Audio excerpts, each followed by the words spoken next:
Hello everyone and welcome back to Chronos Plays Danganronpa. Today, we're gonna have our second class trial, and hopefully figure out who exactly killed Chihiro. Hi everyone, how's it going? So everyone is ready to... what? Am I blind or are we missing someone? Yo. Yeah, Toko's not here. And Toko is... You really don't remember? Kidding, I'm just kidding. How could I forget that little nut job? She's a crucial part of this class trial this time. What are you gonna do? Okie dokie, I'll go ahead and drag her out here kicking and screaming. Just one moment, please. And just like that, just like he said, a few minutes later, he reappeared, dragging Toko behind him. Okay. I told him I didn't want to, but he forced me.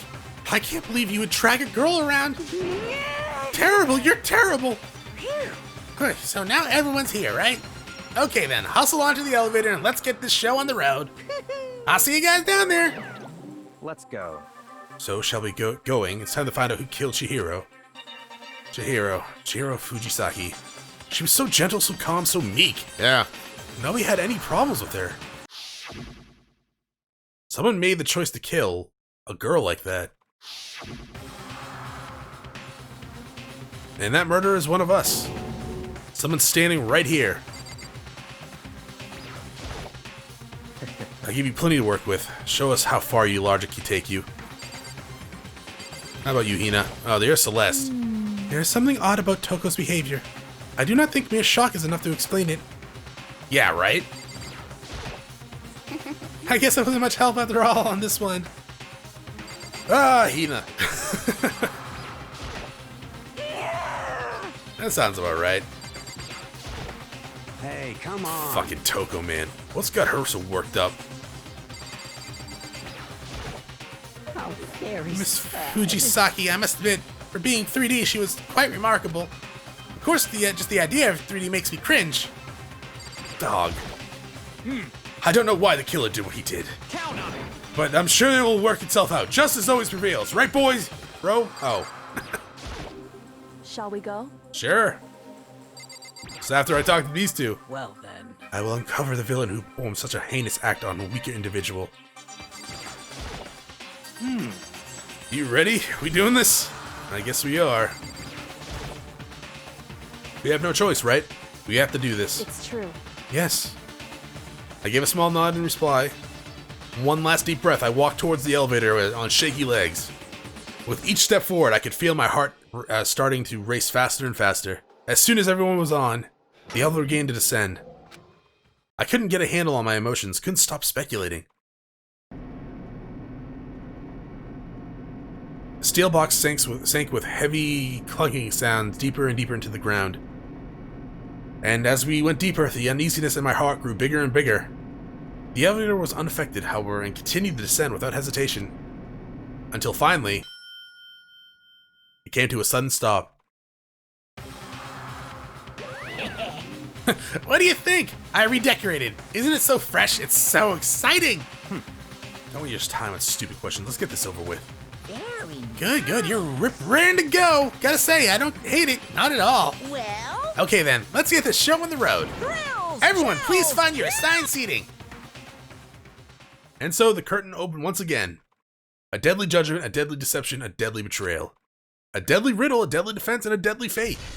A deadly glass trial. Yeah, sure. I mean, I just saved, but let's do it again. Set skills. Okay. I mean, we already have these two. We got breathing technique. Of course, the focus gauge recovers more quickly, effective during the non-stop debate, Hangman's Gambit, and the bullet time. It costs 4. Where's that other one? Tranquility. Completely steadies your aim, effective during non-stop debate, and the... Hey, sure. That sounds good. It does mean can't do breathing technique. I think we gotta keep it the way it is, though. Sure. Open handbook. I feel like I don't need to do this. I'm pretty sure I got a little bit of understanding of the clues we just got. I might not know exactly who did it, but I think I got an idea where it was. Last trial, all rise.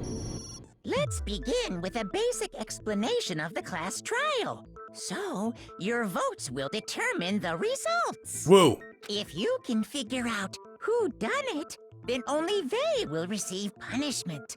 But if you pick the wrong one, then I'll punish everyone besides the blackened, and the one that deceived everyone else will graduate.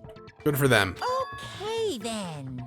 So, first off, let's talk about the murder weapon! The dumbbells! First, we have to make clear what was used to deliver the fatal blow. Make your argument! Genocide Jack, locker room dumbbell. How do I switch? Chihiro's fatal injury. It appears it was a head wound. Yep. According to the Monokuma file, the killer used a blunt instrument. But what kind of blunt instrument could it have been? No? Shoot! You said what kind? Chihiro's fatal injury. 1 second, how do I speed up? B. It appears it was. According to the Monokuma file, what kind of blunt I bet it was an iron pipe. There we go. No, that's wrong.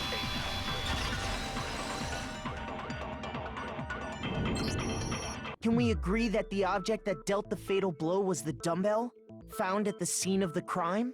Yeah. It was covered in blood, and there was nothing else at the scene that could have caused that kind of injury. And the wound on the victim's head is consistent with the shape of the dumbbell. You know, I didn't even look at that, to be quite honest. As far as I'm concerned, there's no mistake and no room for doubt on this one. You looked at her head wound? I mean, it makes sense. We should have. Yay! That's so... It's an investigation, dog.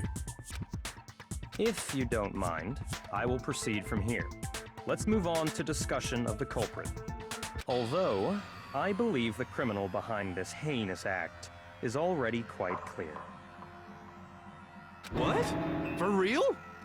Chihiro's killer is the fiendish serial killer, Genocide Jack. Genocide Jack, the fiendish serial killer. He really killed Chihiro? A new element has been added to the nonsense. Sure! For this debate, lines with white noise will appear to disrupt your reaction. Your truth bullets will disappear if they hit these lines, so think of them as obstacles in your debate. There's no way to keep these white noises from getting in your way. Well, there's a way to keep these white noises from getting in your way. Press the A button to attach the silencer, which you can use to shoot down the white noise. However, if you shoot an actual remark with your silencer instead of the white noise, the time limit will decrease. So take care. Oh, Jesus Christ. Oh, but if your accidentally set to gentle, white noise won't appear at all. In which case you can forget about the silencer and just focus on the situation in front of you. Well then, good luck and have fun! Shit. Oh man, okay. Genocide. So it'd be the case file, probably. The culprit is Genocide Jack. I'm sure of it. Case closed, as far as I'm concerned. No, we missed one there. That's impossible! Why? What makes it impossible? Well, I mean, come on! Good. There's just no proof for it.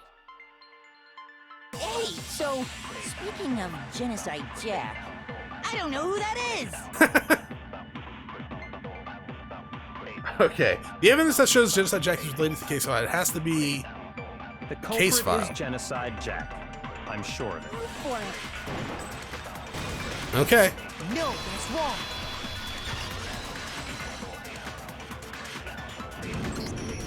I might know one reason he could be involved. What? I found this file while I was looking around the archive in the library.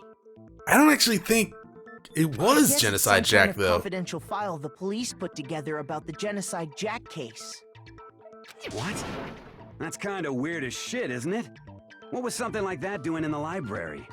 The why of it is probably more trouble than it's worth. So let's forget about that for now. I mean, it's still an important question. More importantly, it outlines all the specifics of every Genocide Jack case in exceeding detail. According to the file, there appear to be 2 defining characteristics in every Genocide Jack case. The first is that a bloody message is found. There should have been 3, though. Every murder.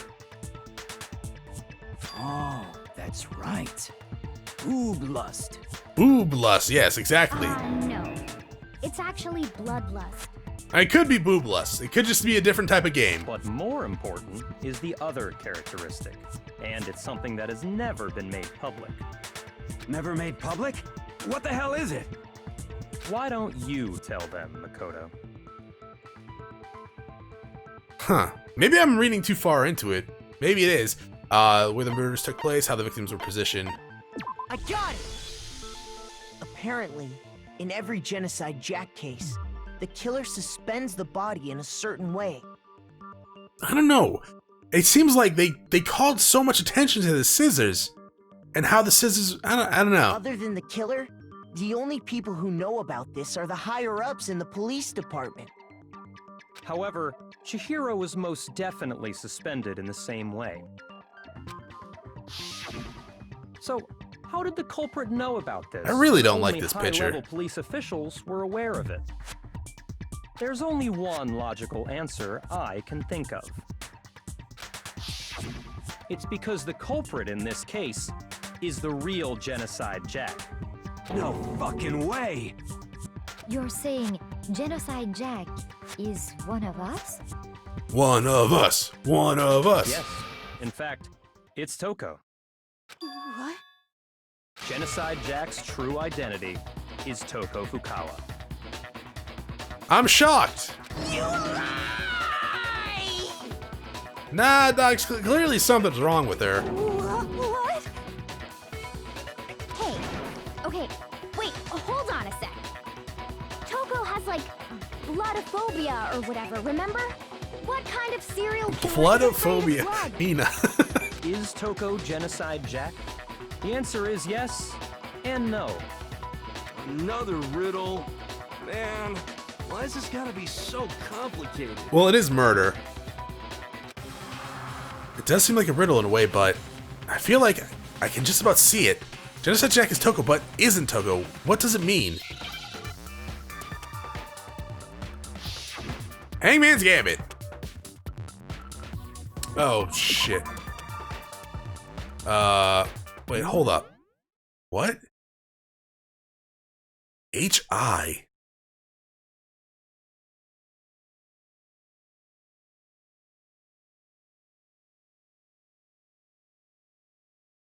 Wait, what? H.I.?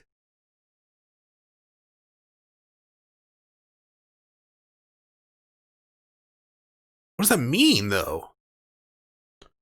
Yeah, I have no goddamn idea. H.I.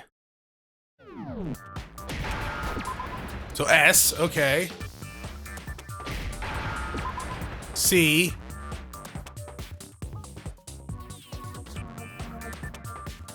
Probably not V. I don't think it's V. Oh, it's V, okay. Oh, okay. Is that right? Schizo? Now I understand. Like schizophrenia? Is it because Genocide Jack has a split personality? Alright, sure. I really just was focusing on like the ones that were orange. Huh? Thanks game? I think I read that somewhere in the file too. They thought that the suspect might have, what did they call it?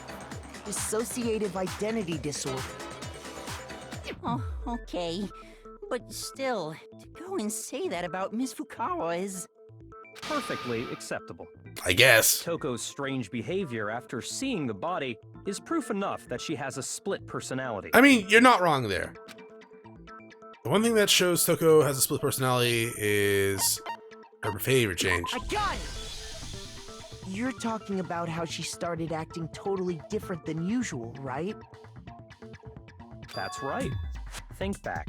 She fainted when she saw Chihiro's corpse, and then, when she woke up...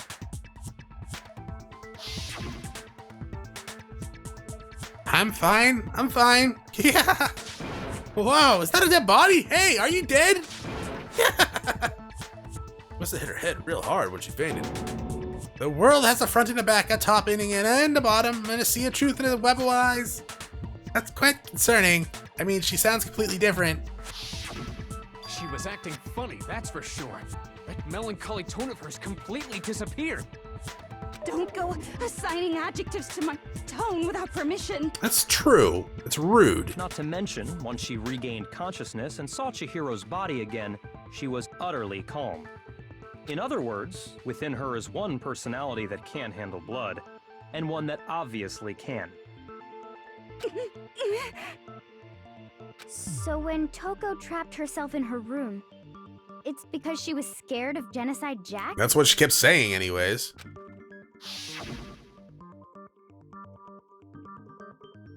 I won't let Genocide Jack have control. I'll drive out the killer, drive out the murderous fiend. The reason she locked herself in her room wasn't to keep other people from getting in. It was to keep her other personality from getting out. What? Toko was afraid. Afraid of the murderous fiend inside of her. Of killing even more people. How? Yeah. How can you know all this? I do believe you misunderstood her. What she's trying to say isn't, how can you know all this? No. What she wants to know is, how could you tell them? Huh? Last night, just before Monokuma gave his motive speech, Toko and I had a strange conversation. She told me a most interesting story. Oh, because she likes you. She said a murderous fiend lived within her, and she was afraid it could appear and attack at any time. And that trepidation is what's caused her to have such a bleak attitude. Isn't that right, Toko? I mean, why did you tell him? Why did you tell him that? This is all a lie. Right, Toko? You said you wouldn't tell anyone. And you believed him! What? You promised. I can't believe you lied. Really? You have only yourself to blame. You came to me with your tragic little story. I didn't ask you to. This is the real world, not some romantic fantasy fairy tale. Besides, you broke your promise first. You said that as long as you were here, no matter what, you wouldn't let Genocide Jack kill anyone. But in spite of that promise, I still don't think it was Genocide Jack, though.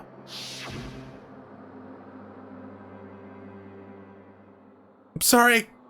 Couldn't keep our promise. But don't worry, never again. I won't let Genocide Jack have control ever again. You said if I kept my promise, you would go out with me.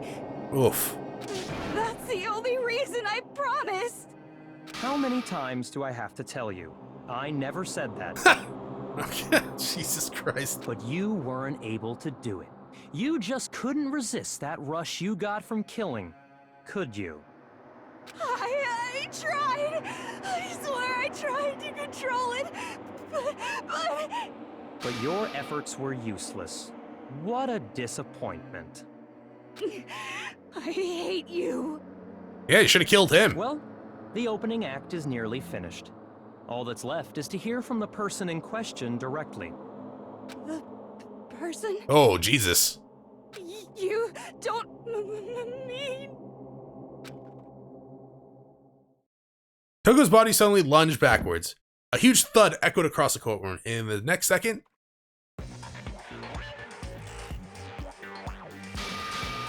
Oh, hello. Oh, hello there. Is it me you were hoping to see? How'd your tongue grow? What the heck? Are you a frog? So you figured it out, huh? Well, whatever. What are you gonna do? I'm the ultimate murderous fiend, Genocide Jack! Or better yet, let's go with Genocide Jill! I guess that's more fitting. What the fuck is this? Toko, what happened to you? Not Toko. That's a loser name. And what happened? I don't mind Toko's name. Personality. So what if one of them happens to be a serial killer? You should turn a blind eye to one's fault. Ah, there's a limit to that.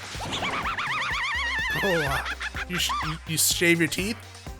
She's so intense. Yeah, I guess.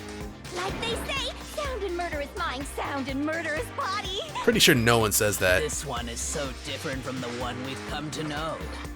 Yes, well, the world is composed of a front and a back, you know. Just like how every inning has a top and a bottom, or how in the depths of every truth lives a little lie. What? Behind every dark and gloomy soul lives another that shines as bright as the sun! Sure? I don't think that's true, but sure. This is the murderous fiend Genocide Jack? This is beyond insane. Guess I should have hung out with Toko more. Jill, can I ask you a question? What's up? Some of us think you might be the mastermind behind our entire situation. What are your thoughts on that? Well, I'll tell you. I am the mastermind of all masterminds! Just kidding! Then it's not true? Of course it's not true. How dare you try to link me to that creepazoid? I mean, you're kind of similar with the teeth. And another thing, the police and government and society in the outside world are totally powerless. I mean, they just let this idiotic, bloodthirsty maniac go buck wild all over town. I guess, yeah. Sure, I'm a bloodthirsty maniac, but life is pain, right? To live is to hurt other people. It's a necessary evil if you want to survive. The act of living itself causes pain for everyone. I guess. Just kidding again! Yeah, it seems about right. Dots. This should be enough to convince you. This murderous fiend is responsible for Chihiro's death. There's clearly a motive, so there should be no doubt. A motive? Remember what Monokuma told us? If someone didn't murder and graduate within 24 hours, an embarrassing memory or secret would be revealed. Well, let's assume that Toko's secret was about Genocide Jack. I mean, it's kind of revealed now. If a secret like that came to light, Toko's life would have undoubtedly been forever ruined. So she had a very clear motive to never have that side of herself. I mean, she kind of really messed up then. You're supposed to get away with it, right? Interesting. Very, very, very interesting. But sorry, as much as I hate to admit it, I'm not the culprit. Huh? But I cannot imagine anyone other than you could murder someone in such a bizarre fashion. Maybe so, but nevertheless, it's the truth. Do you really expect any of us to believe you? Yeah. I could never believe a word you say, you monster! Thoughts? Maybe. Maybe she's totally right about that, but something's still bothering me. What she said, I need to get some more detail about all this. Okay. So she says it's not her, and she's completely insane. She admits to being a killer, so I'm actually gonna believe her. Disappearing bloodstain, status of the dead body, library desk lamp. Oh shit. Sorry, but I didn't kill anyone! You say that, but do you really expect any of us to believe it? Oh, it's the wrong button. Perhaps if I gotta do this had one. an alibi, that would change things. Oh, an alibi, huh? Now we're talking! When you compare your past murders to this incident, the modus operandi matches completely. What more proof What? do you need?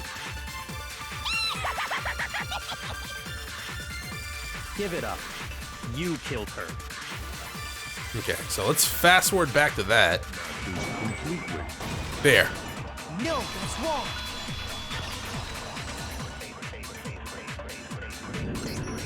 Are the methods of murder really exactly the same? I'm not so sure about that. I think there's a slight difference between the Genocide Jack cases and this one. Well, there's a couple of differences, yeah. Huh? How's it any different? No scissors, use like cord. You don't know? Well then, human garbage, let me tell you! Please do! I murder with passion and conviction. That's not exactly what I was going for. I consider myself a professional, and I have a very particular way of doing things. Imagine you go to a fancy Italian restaurant. They're very picky about the noodles, the sauce, everything. But what happened to Chihiro? It'd be like if that same Italian restaurant started using ragu or Chef Boyardee. Did you get the license to say that name? This is no creation of mine.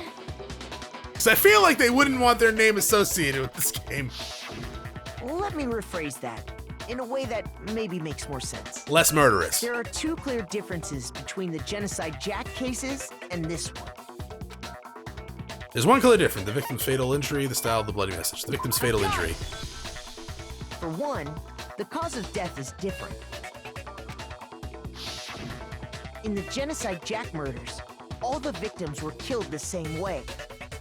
According to the case file, they were all apparently killed with a pair of scissors. That's gotta hurt. But Chihiro died from a blow to the head, right? Ah, yes. That is remarkably different from the other murders. Wouldn't it be strange for someone who kills the same way without fail to suddenly change their method? I mean, the argument against that is you can't get those scissors, right? And there's more. One more conflicting detail. I guess they don't have to be the same pair of scissors every time, but still. That's right. In my recipe of murder, if the bloody message is the tortellini, then the arrangement of the body would be the pesto sauce. I don't know if I've ever had pesto. Could you please stop comparing killing people to cooking? So, are you saying the other difference has to do with how the body was arranged?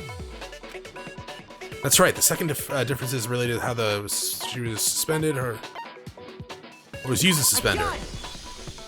Do you remember what the killer used to suspend her?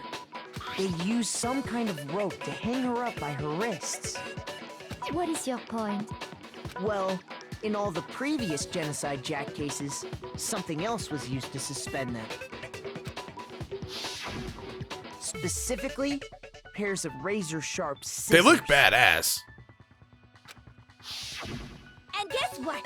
I used my own specially designed scissors for the murders and the arrangement. Fair enough. Like I said, I'm a professional, so naturally I'm very picky about the tools I use. We should hang out more. And you know what else? Big Mac said there's two differences, but he's wrong. Am I Big Mac? I like the nickname. Big Mac? Are you referring to me? Listen up, Big Mac. There's actually one more difference. Huh? My word, you really didn't notice? Take a look at who the victims were in each Genocide Jack case. There's a pattern there, just waiting to be discovered. Okay. A pattern? Figure that out, and it'll be plain as death why I couldn't have possibly killed that Jesus. little lolly girl. Jesus Christ. Oh. Oh my God.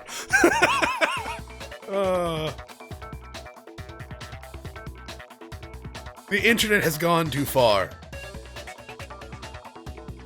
There was a pattern to surrounding the Genocide Jack victims, and Chihiro didn't fit it. I think I figured it out. I know why she couldn't, because she was a girl. I got it! Is it because Chihiro was a girl? Bingo! Bullseye! Right on the money! What are you talking about? In all the Genocide Jack cases, all the victims had something in common.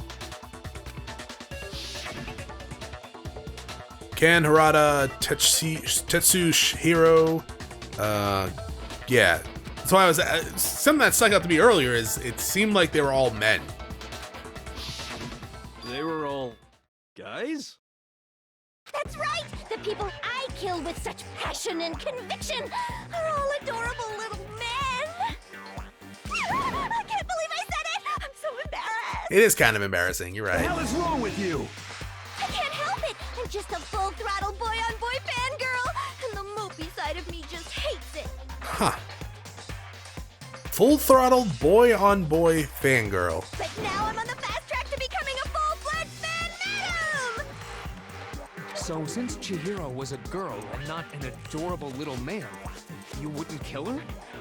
Would an Italian chef suddenly start making ramen just because they're both noodles? Don't be stupid. I mean, maybe somewhere out there. I have too much passion and conviction to cross that line. That's the absolute reality of the one and only. We get it. You've clearly explained your hobby and your philosophy.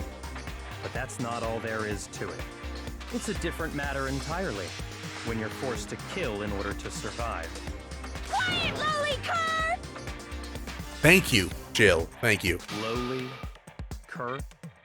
I would never kill for a reason as petty as mere survival. And if by some fluke I did kill to survive, why would I bother with the message and arrangement? I know, It right? would be the obvious suspect! No kidding. That does make some amount of sense. That's actually one of the first things I thought of. Like, why call attention to it? Plus, whatever reason I have for killing, I would never leave out my prized scissors. Do you have them here? Who would go out of their way to use a big, stupid, heavy dumbbell? Maybe you used the dumbbell because you couldn't find any scissors in the school? Any scissors? Hey, Fumi, run. I don't just use any scissors.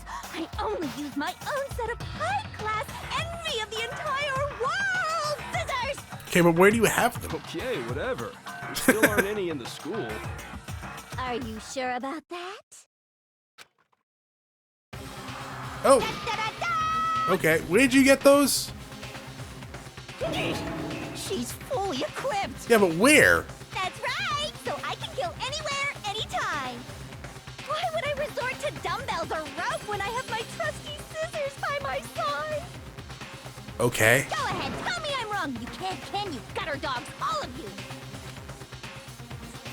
Not to mention, I have no clue how to tie a good knot! So you're totally out of the question anyway! I have no idea what's going on anymore. Could such a heinous villain really be innocent? Of this crime, not in general, Taka. But the body really was suspended, right? And nobody but the police knew about that. Well, no. Dipshit did. Yeah. That's why we figured it had to be the real deal, not some copycat killer or whatever. God, please let it be him. Actually, hold on. There is one person. One person who could have copied Genocide Jack's cases. Select the person.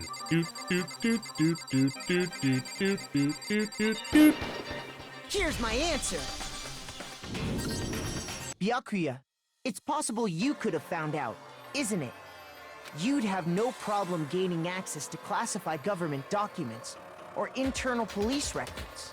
Plus, you'd already looked through the Genocide Jack file before this all happened, hadn't you? Dots. Are you saying Mr. Togami did it? Dots. Then the reason he pushed the theory of Genocide Jack being the killer so hard was because he wanted to pin the crime on her. So, he rearranged the scene to disguise it and make it look like I put my stamp on it! The adorable glasses man was behind it all! Oh, I'm on fire! Okay, let's not get too weird. Well, Byakuya, what's your response? I see.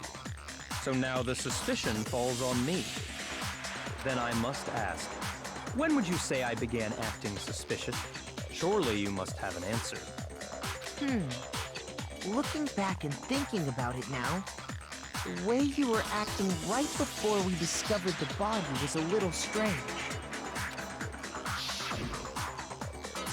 In the locker rooms, they're suspicious. Very suspicious indeed. Wouldn't you agree? Huh, suspicious? Seems nobody searched the locker rooms. Let's start with the girls' locker room. You wanted to go to the girls' locker room right away, right? But since you're a guy... I should have naturally thought of the boys' locker room first. Is that what you want to say? No. The victim was Chihiro, a girl. Hence why I said we should check the girls' locker room. Nothing strange about that, I'd say. Wait, you didn't know Chihiro was dead, though. On the contrary, there's something very strange. Okay then, what's so strange about it? We hadn't found her Go yet. ahead. Share with the rest of the class. There was a clear contradictory word. Yeah, let me make it clear to everyone. A new element has been added to the non-stop debates. Sure, okay, let's go. Next, we're going to add something called truth flashbacks. If you aim at a weak point and hold down the Y button, dots, then you'll memorize that weak point. These memorized phrases can only be shot once as a single truth bullet. If you shoot and change to the truth bullet, it will disappear from your truth cylinder. However, you can use this flashback feature as many times as you want. If you don't seem to have an answer to a lie or a contradiction in your loaded truth bullet, it might be wise to memorize a different weak spot and use that to make your case. Oh shit. When's the best time to use the flashback? Well, we'll just have to use your keen wits, won't you? In that case, though, I will say that if you don't use a flashback, you won't be refuting anything. Well then, good luck, have fun. Hold Y. So, you said Byakuya was acting kind of weird before we found the body. But he was acting weird... how? If you're presented with the opportunity to check out the girls' locker room, You absolutely take it! That's a natural reaction for any guy! Huh? The victim was Chihiro, who was a... No, that's wrong. Yeah, because you didn't know Chihiro was dead yet. I'll tell you what's so strange about that. Because up until we actually discovered the body, we couldn't have known who the victim was. So your claim that you went to the girls' locker room first because Chihiro was the victim doesn't hold up. I see. That's a good answer, I must admit. Interesting. Very interesting indeed. But your reasoning is still too weak. Really? Huh? What's wrong? Is that it? Surely you've got more than that. Go ahead, show us. What's with Byakuya's attitude? It's like he doesn't even care. I've got him cornered, but he's acting like it has nothing to do with him. What's the matter? You're not finished already, are you? There must be more to it. There is. I think. There is more to it. Think about it. Okay. We just talked about the differences between this case and past Genocide Jack incidents. The proof you're looking for is hidden in there. Oh? Proof that I'm the culprit, you mean? Thoughts? The differences between the case and the other Genocide Jack cases. The evidence that prove Byakuya was responsible is hidden in there. What could it be? Oh shit. Make your argument. Library desk lamps, less count, disappearing stain. Okay. What? The difference between the cases? Probably that Want me one. to explain it again? No. Please explain When it. I want to kill, I use my very own special scissors. Yeah. And I use those same scissors to arrange the body. Okay. But Chihiro was suspended with... It was some kind of rope, was it not? Yeah. That's right! It absolutely was! No, it wasn't. It was an extension cord. very fishy indeed about that rope. Hey, Byakuya, where'd you get it from, huh? I'd never seen that rope before in my life. No, that's wrong.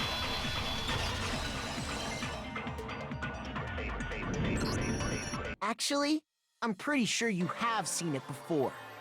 Because, you see, that rope, or should I say, that extension cord? Yeah.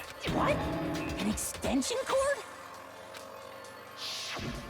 Byakuya, you've used the extension cord. To be in the fair, it didn't library exactly more than look once. like that one, right? And the same extension cord that was in the library all this time went missing after the murder. And there's no way someone who uses that extension cord as much as you do wouldn't discover that fact. Then Byakuya must be the one who took the extension cord. I can't imagine any other possibility. Thoughts? That's really what you think? Then your conclusion is something like this? I killed Chihiro in the girls' locker room, then hung her up and wrote that bloody message. I intentionally made it look like Genocide Jack was behind it. Is that about right? No, I don't think you killed her in the girls' locker room, actually. He's doing it again. He's totally calm, totally unconcerned. As if he's not even involved. Wait, not even involved. What's wrong? I asked you if you think that's what happened. Hell yes, that's what happened. So that's it, right? Byakuya's the killer. I don't disagree with not disagreeing. You kept calling this a game. All right, we're gonna hang out so more, he'd be Toko. totally willing to do something like this to win. Thoughts? Sorry, but could we hold on just a second? I think we need to talk about this a little more. Huh? Do we really need to? We've already decided who did it.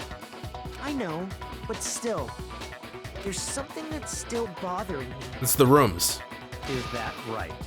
And what, pray tell, is still bothering you? I killed her in the girls' locker room, then disguised my crime. Specifically, I dressed it up to make it look like it was the work of a homicidal psychopath. What about all that bothers you? I don't know, the whole goddamn thing? Wait, what was that just now? Something's not right. Something that concerns me. Scene of the crime. Scene of the crime. I got it! You say you killed Chihiro in the girls' locker room, right? But are you sure about that? Isn't it possible that the murder took place somewhere else? How disappointing. What kind of question is that? Even in the world of disappointments, this is a true letdown. She was found dead in the girls' locker room. There is absolutely no question Well, you about didn't that. really investigate anything. You had me do it, dipshit. How could the scene of the crime have been anywhere else? All the evidence? Well, I think it's entirely possible that she was killed somewhere else, then carried there later, along with the rest of the murder scene. The rest of the murder scene? That was awfully specific. Please tell me you have a reason for saying all of that. Yeah? I believe I do. I have a few. Hey, Byakuya, did I just take you off guard? When the story suddenly moved to the crime scenes, Byakuya, who'd been so confident up till now, maybe Byakuya never even realized that the actual scene of the crime could have been somewhere else. Hey, don't just move on without permission! What do you mean she was killed somewhere else? Come on, Makoto. I'm trying to, but you guys have to keep talking. If there's any chance the murder took place somewhere else, let's see the proof. Evidence that shows the murder took place somewhere else. I need to just focus on those things. It is the carpet. Yeah. No, first I need to prove the scenes are switched. Okay. I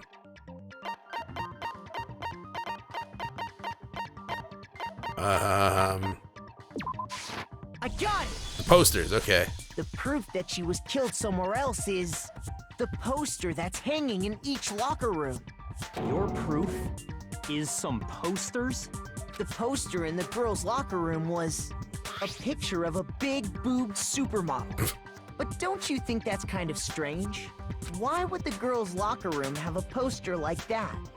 I bet those massive jugs of hers were totally fake! I mean, there's a chance, Jill. There is a chance. Meanwhile, the boys' locker room had a poster of the super popular boy band. That kind of looks like it belongs in, like, the Zoid universe. Again, that doesn't really seem to belong in a boys' locker room.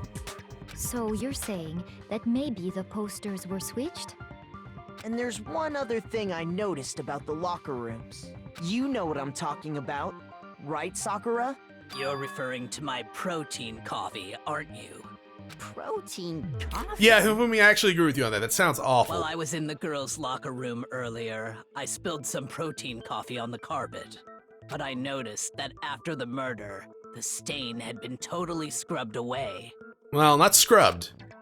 No, it's not the stain has been scrubbed away. It was moved. I got it! The stain on the girls' locker room carpet wasn't scrubbed away. In fact, I found it on the boys' locker room carpet. That's definitely the stain from my protein coffee. Good thing I take good pictures, right? Then, does that mean that the carpets were switched too? But why would anyone do that? To move the murder scene from one locker room to the other. It's certainly plausible, don't you think? What? In other words, in order to completely swap the scene of the crime, the bloodstained poster and carpet were moved along with the dead body. By doing this, the killer was able to change the entire room where the murder took place. I can certainly follow your reasoning, but why would the culprit bother doing that? Huh? Why would they go through all that trouble of switching the scene of the crime? Actually, an even bigger question. If the murder did take place in the boys' locker room, then how did Chihiro get in the boys' locker room in the first place? To To get into the locker Yeah, I was wondering about that. you have to swipe your e-handbook across the I think I have an cardboard idea, glass. but I'm not sure yet. But Chihiro's handbook should have only allowed her access to the girls' locker room. She had no way to get into the boys' locker room to begin with. No, she did have a way, and I can tell you what it was. Oh, you I can? highly doubt that. I'm kind of with you, Celeste. Shut up! I'm telling you, I know how she could have done it. Is that right? Could Chihiro really have gotten into the boys' locker room somehow? I mean, she could have taken one of the... It's got to be the e-handbook then. Is it really possible? Could Chihiro really have gotten into the boys' locker room somehow? Ah! I got it! She must have hacked her e-handbook. What? Oh, maybe. She was the ultimate programmer, after all. I'm sure that would have been no problem for her. No, I don't think that's it. He knows about the I was mailbox. in the main hall. Huh? What thing? Yeah. I'm talking about Leon's handbook, of course. No, that's wrong.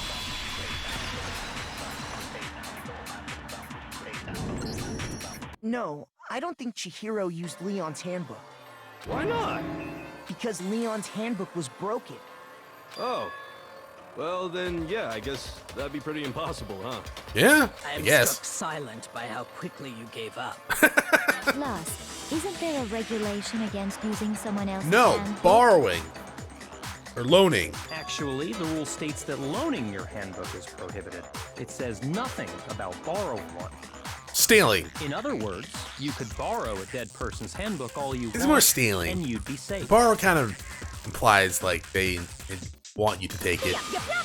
Hit the nail square on the noggin.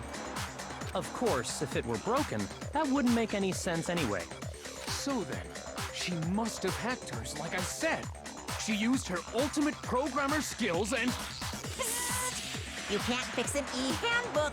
The instant you open one up, a security buzzer starts blaring. Okay. So, if she didn't use Leon's handbook, and she didn't modify her own handbook... Maybe Mr. Naegi's initial assumption is just wrong? It seems like there's no way she could have got into the boys' locker room. So I guess so. Okay then, I vote for Byakuya. Is that it then? Chihiro was killed in the girls' locker room and Byakuya is the one who did it? Really?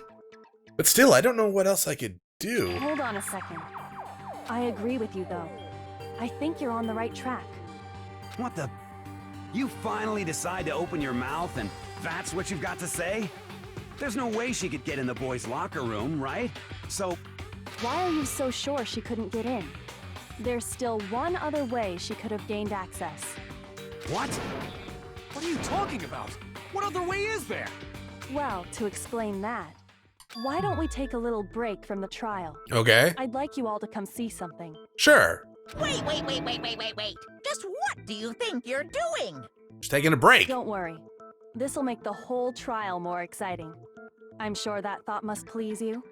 Huh? It'll make things more exciting? Well, all right then. I declare an official class trial recess. Okay.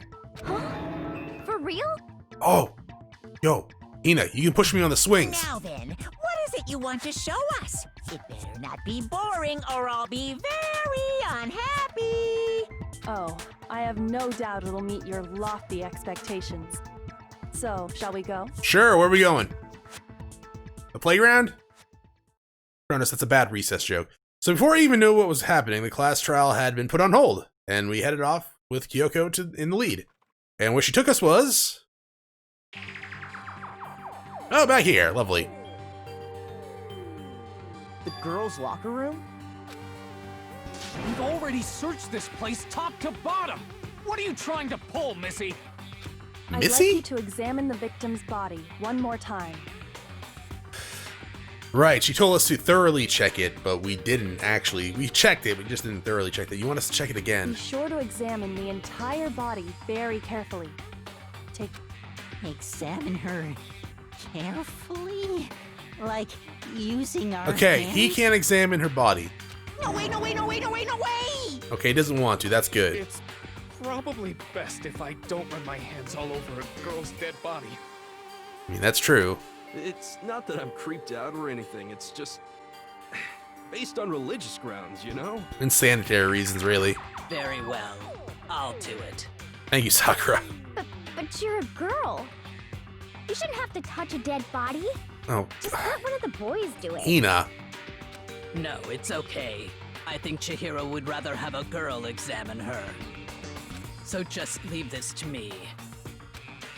Sakura. What is this? Some kind of secret girl-on-girl action? Is that what you do? Okay, who let Jill in here?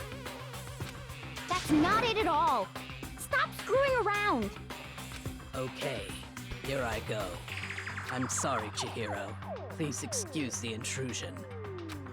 Putting hands together in a brief prayer, Sakura then began quietly examine her body. Be sure to check her entire body, and I believe we will solve this. Is that where this is mystery. heading?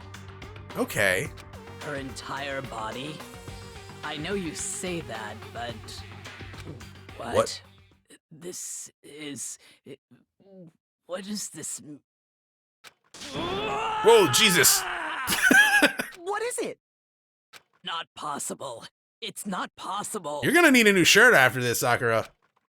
Sakura's eyes were staring wildly at Chihiro's lifeless body. Her massive frame trembled. This girl is what? Is a boy. Is that where we were going with this? Ah, I see. So she was actually a he. Interesting. Thank you for confirming this fact. What? What? That's, yeah. You're joking, right? I wouldn't joke about this. Yeah, she's like powering up. Then it's really true? Huh. Chihiro was a guy? Oh, what? You guys didn't know? Heck, I knew that right off the bat. Chihiro Fujisaki was totally a guy. Then he was a cross-dresser? Oh, now I'm really on fire! Oh, Jesus. I wish I had killed him! So that's what Kyoko wanted to show everyone. Is this gonna be a hate crime? I really hope it's not gonna be a hate crime. Yes, that certainly does make things much more exciting. Now let's ride this wave of excitement back to the courtroom and get back to the trial. So yeah, there were starting to be some clues during the investigation with the rooms being switched and stuff like that. Resume the class trial. I don't know. We've all just learned. I'm of guessing the that would be her, shocking like, revelation her that secret, or Chihiro their was secret. Actually, a boy. Let's pick up from there. Yes, well, I don't know his reason for hiding it, but the fact is, Chihiro was not a girl, but a boy. This was 2007. I think that Chihiro was actually a guy. The thought had never even crossed my And mind. because the victim was male, he would have had no problem gaining access to the boys' locker room. Assuming his handbook did, in fact, list his gender as male, then yes, that would be true.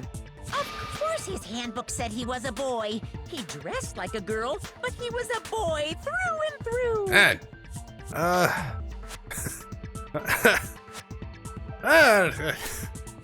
We're touching on some very sensitive grounds here, game. So then, there should be no issue with Makoto's initial assertion. The victim was killed in the boys' locker room, and was then later moved to the girls' locker room. And the killer could have easily used Sayaka or Junko's handbook to get into the girls' locker room. So Chihiro really was killed in the boys' locker room? I still don't understand the motive for moving the body, but... I can think of one, but I really that hope does that's not seem the case, possible. because whoever it is, I hope suffers, like, greatly. Well, I must admit, I did find it rather odd. I knew he felt a little off. There was a certain incongruity to his female body. I mean, not really? This is the most titillating situation! So now everything has been connected. All the mysteries have finally become clear. Okay, well, connected or clear or whatever. We still think you're the killer, remember?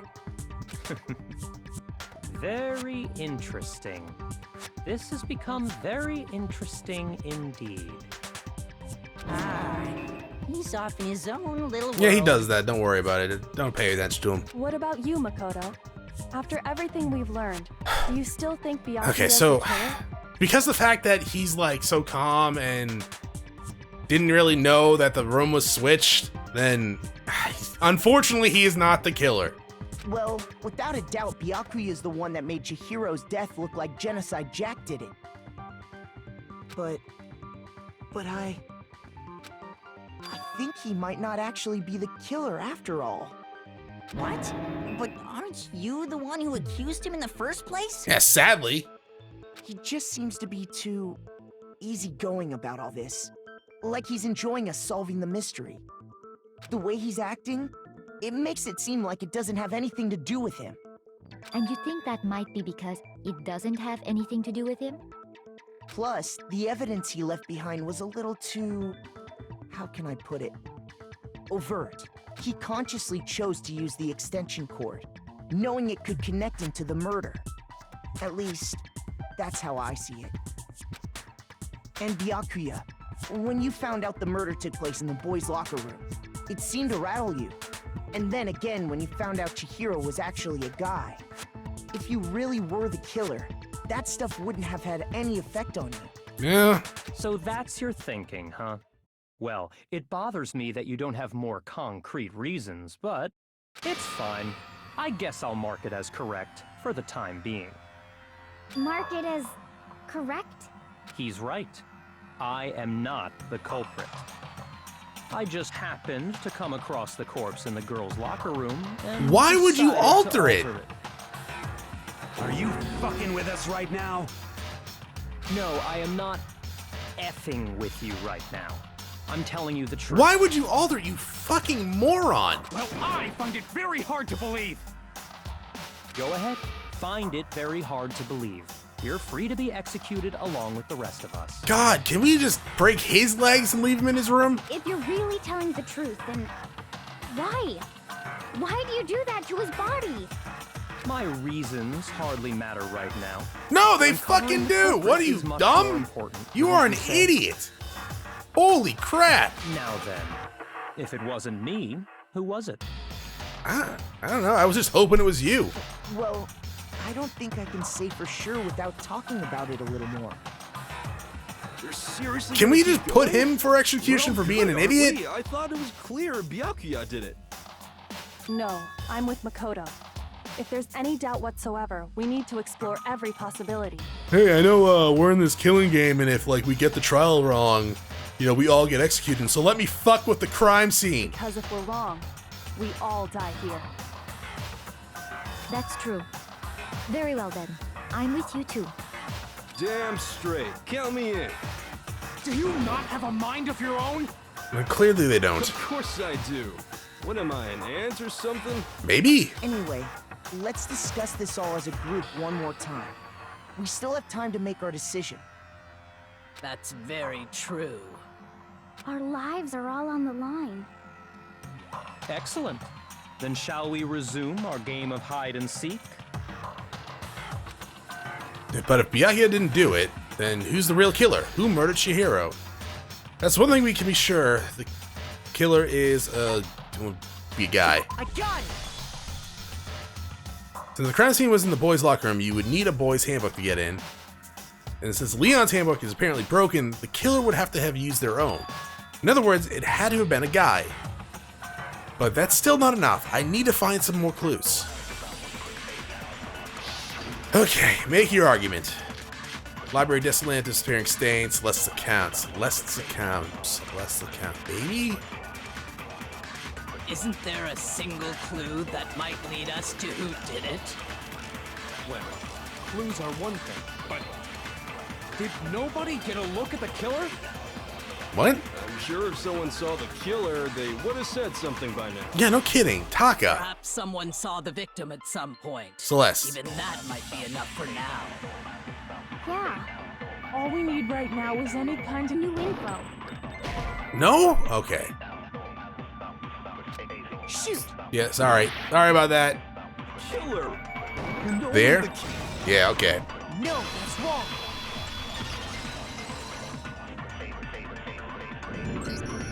I believe someone else did see the victim before he was murdered. What do you think, Celeste? Now that you mention it, yes, I did see him. Huh? Really?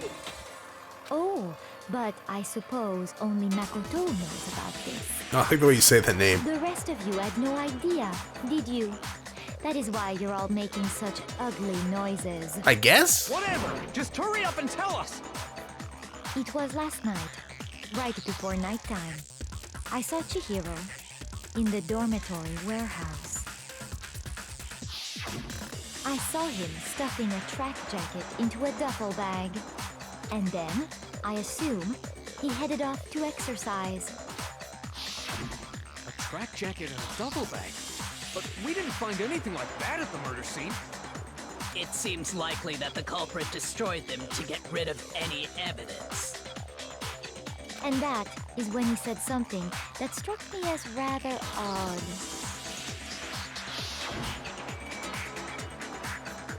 Well, I gotta get going. I'm kinda in a hurry. Chihiro told me he was in a hurry. But why would he be in a hurry? Only if someone were waiting for him, I should think. So, Mr. Fujisaki was on his way to meet with someone, and then they were going to work out together? But Hina and I had invited him to exercise with us plenty of times, and he always declined. Well, if they were keeping their gender to themselves, obviously they couldn't go into the girls' locker room if their notebook said, male. Probably because he was afraid you'd find out the secret he was hiding, right? Which means that conversely, he must have trusted whoever he was meeting with very much. Enough so that he was willing to risk his secret being revealed. Oh, what a marvelous friendship! And clearly not if it ended up in murder. The point is, whoever he met up with is the culprit, right? So we just gotta figure out who it was. Okay, if he's gonna work out with someone, it would have to be probably like Taka or Mondo. But knowing what we know, I can't even guess. No, you already have what you need to make the connection. Huh? You know who the killer is. Do I? Seriously? It's gotta be one of them, right? They're the only ones that are like fit. Who is it? Who's the killer? It's gotta be one of you dudes. Think back to the track jacket and duffel bag the killer disposed of. Focus on the details of these items, and it should become obvious who was waiting for him. What? Are you sure about that? You really think we can figure out who did it based on 2 pieces of evidence that we don't have? What? You want to track down some fingerprints or something? Even if we had the equipment for that, we wouldn't know how to use it. As was noted, the evidence is already gone. There's nothing to get fingerprints from. Maybe, but we can make certain inferences if we just take the time to talk it out. Okay. Easy for you to say. But fine. Celeste, did you notice anything special about the bag or jacket? The bag was just a normal duffel bag from the warehouse. All the bags in there are the same, so I can't imagine what would make that one special. Well, if I remember right, there was a decent variety of tracksuits to choose from. Do you think there might be some connection between the culprit and Chihiro's jacket? Perhaps. Let's explore that and talk a bit more about the jacket he took. Okay. Did Chihiro's track jacket really hold some clue about the killer? Somehow it's really hard to believe. Okay, let's see. Make your argument. What is my argument? Disappearing stains, Celeste account. It's gonna be a flashback then? First of all, we know where Chihiro was headed. He was on his way to go exercise. So next we have to ask, why did he choose the specific tracksuit that he did? What do you mean, the specific tracksuit? I got it! He picked that tracksuit because it matched the one the culprit was wearing. Oh, Jesus. Taka. So, what you're saying is, the killer was wearing the same blue tracksuit Oh! as him? My tracksuit is black. Okay. I don't even have a tracksuit. Because exercising sucks. I have a white tracksuit personally. I got it from the warehouse, if you must know. Did any of that really help us get any closer to figuring out Okay, who the culprit is? No way. Not a chance. Did we mention the color You of heard him, right? What he just said Chihiro's without even realizing it? tracksuit?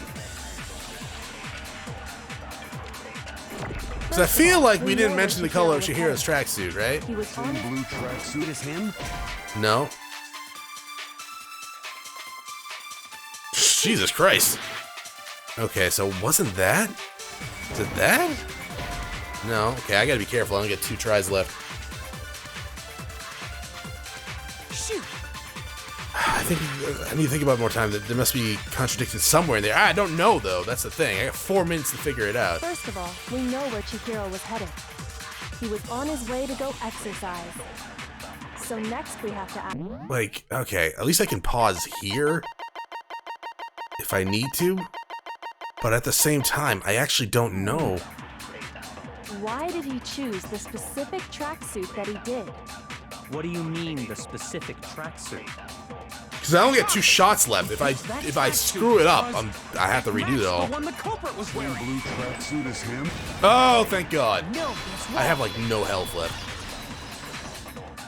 Break. Hold on a second, Mondo. What did you just say? Huh? What'd I say? Mondo, you better actually have a reason for this. When Celeste testified a few minutes ago, she said...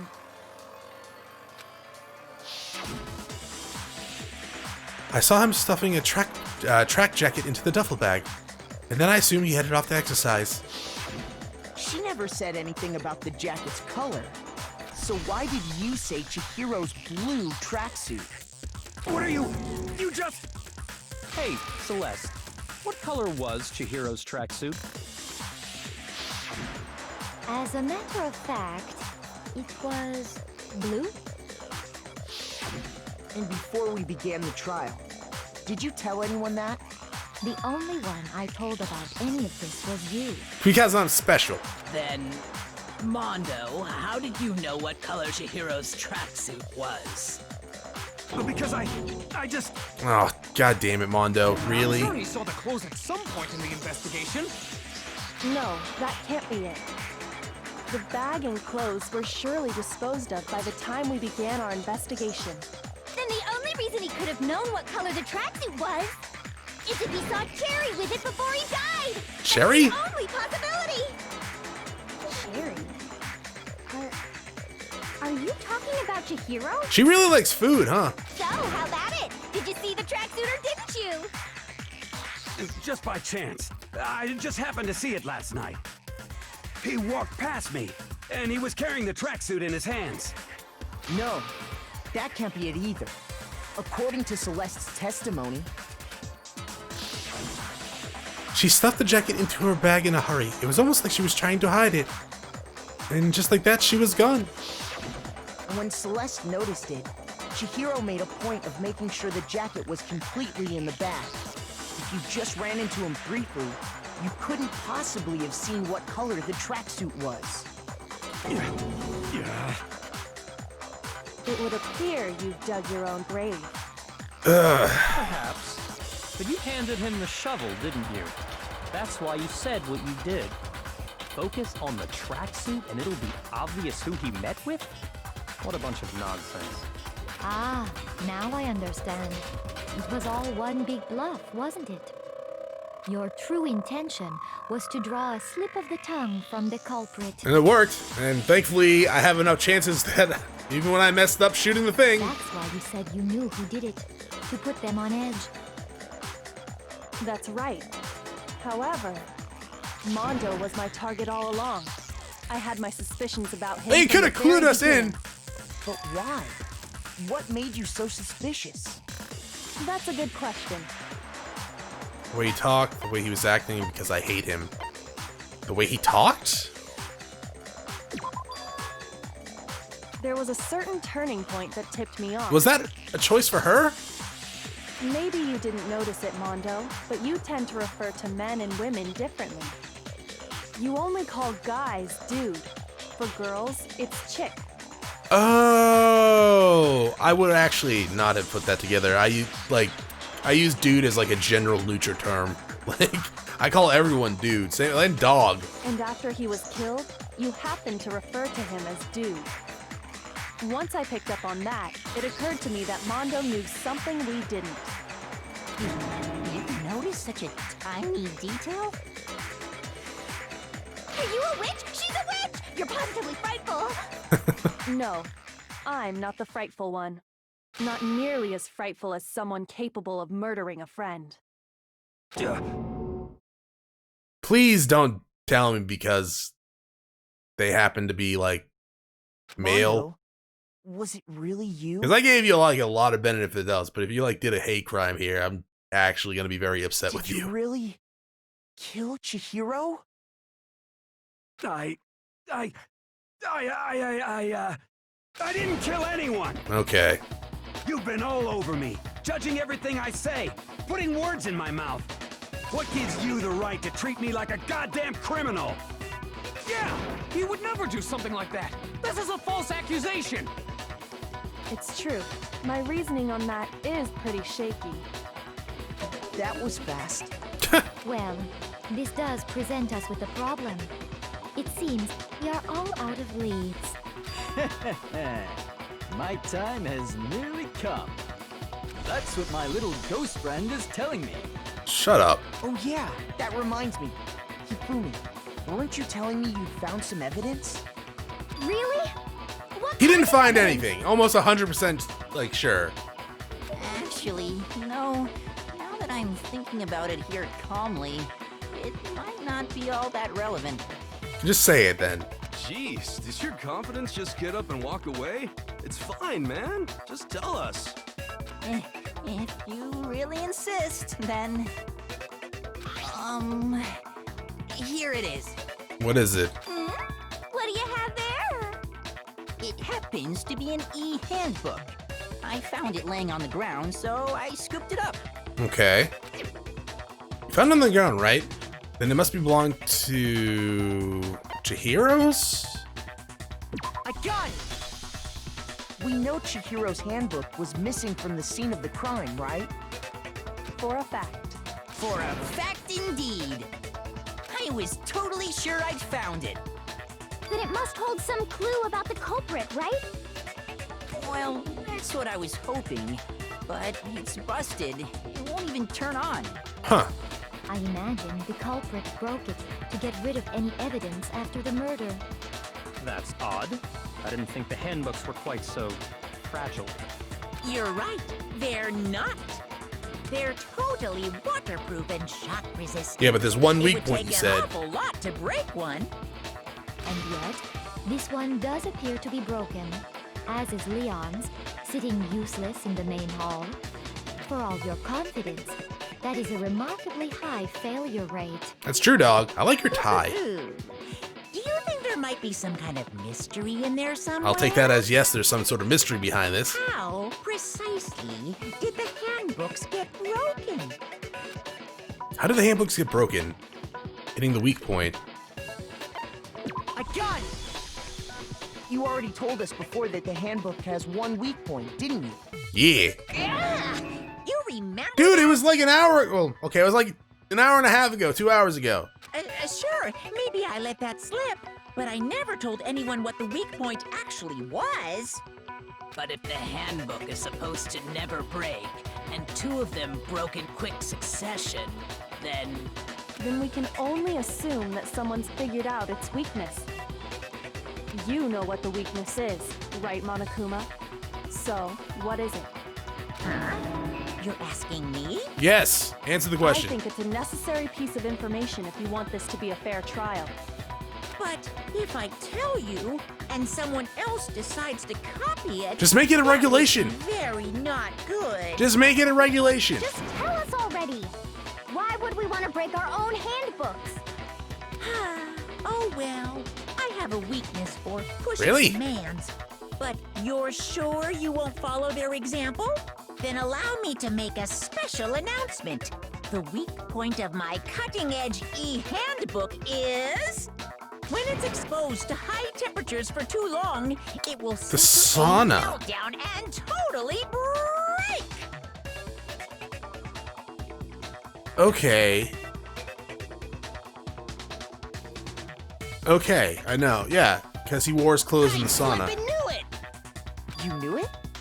Yeah, because I found the handbook laying on the floor of the sauna. Yeah, there you go. The temperature in the sauna can reach over Okay. 200 degrees. Strange Okay, that you okay. don't get burnt, huh? So, the Broken E handbook is not Leon's. It's because It's Mondo's. as your sweat evaporates, Mondo wore his clothes it in the creates a sauna, cooling layer broke his of own air e-handbook, around your right? skin. Took Leon's and replaced it with his broken one. Is that If true? the hot air of the sauna were somehow pushed directly onto your skin, you'd definitely get fried. What? No. What? That layer of air would get blown away. That's why you may feel a burning when you move around. So when you're in a sauna, make sure to keep nice and still. Wow, interesting. I learned one new fact today. That is a mere trifling speck of knowledge. Anyway, if you found the victim's handbook in the sauna, then the killer must have been purposely trying to raise its temperature in order to break it. Uh-huh. Meaning the culprit somehow knew its weakness. But how'd they find out? Oh, I think I already know. Monokuma I think I didn't just said tell it. anyone, right? Indeed. Quite the mystery. What if they found out by accident? What do you mean by accident? By a test of What manhood. if the killer took their own handbook into the sauna, not knowing its weakness, and it broke? They'd realize it was broken, of course, and it wouldn't be hard to figure out why. And once they had Chihiro's handbook, they knew they had an easy way to dispose of it. I won't say it's not possible, but who would have done something like that? I don't know of anyone who took their handbook into the sauna. I do. Kind of, I I think. might know someone who did. Whoa, seriously? Yeah, people rely on me too much around here. I think the one who may have taken their handbook into the sauna was... Taka, you know, don't you, dog? It really could have been only one person. Here's my answer. Mondo. Mondo, your handbook got broken in the sauna, didn't it? What? Why? Why do you keep accusing him? Mondo and Taka had an endurance contest in the sauna not too long ago. Yeah. Remember? And for the contest, Mondo just so happened to keep his school uniform on. But little did he realize, he'd also left his handbook in one of his uniform pockets. And when it was all over, Mondo discovered that taking your handbook into the sauna could easily destroy it. No, wait, hold on. You've got it all wrong. He would never kill. I don't accept this. Show me the proof. The actual solid proof. Take out your e-handbooks. I mean, I don't want to believe it either. I definitely don't, actually. But I found something that proves it beyond a shadow of a doubt. Did I? Okay. Make your argument. Broken e-handbook. It's gotta be the Broken e-handbook then. Let's test Makoto's assertion. If what he says is correct, then Mondo, you broke your own handbook. In other words, if Mondo's handbook is actually broken, then that proves that what Makoto said is right. Well, my goddamn handbook works just fine. No, that's wrong. Yeah, you're wrong. It doesn't work. Prove it. Mondo, the handbook you have right now, is it really yours? The fuck is that supposed to mean? The broken handbook that was in the main Oh, please tell me I was right. Isn't that one actually yours? Oh, yeah, dog. What the heck are you talking about? What I mean is, I think Mondo swapped his handbook out for one that actually works. I think he took Leon's handbook and replaced it with his own. After all, Monokuma said himself that Leon's handbook never should have broken. That's right! The punishment it suffered wasn't nearly enough to destroy it. So then, the broken handbook in the main hall is actually Mondo. Can't we just turn them on? Because it says the names. Come on. Which would mean that the handbook Mondo has right now is actually Leon's, yes? Yeah. But doesn't that violate the school regulation that says... No, we already went over this, handbook Hina. is prohibited? Well, here's how I look at it. There is a rule about loaning your handbook to another student, but if they're dead, they're not a student. I mean, I guess you're not wrong. It's kind of a gray area, I admit. But no worries. If anything, it just makes things more interesting. I guess. I guess. See that exchanging handbooks with a corpse is not a violation of the rules. Well, Mondo, if I'm wrong about this, you're welcome to say so. I'm happy to admit I made a mistake, but...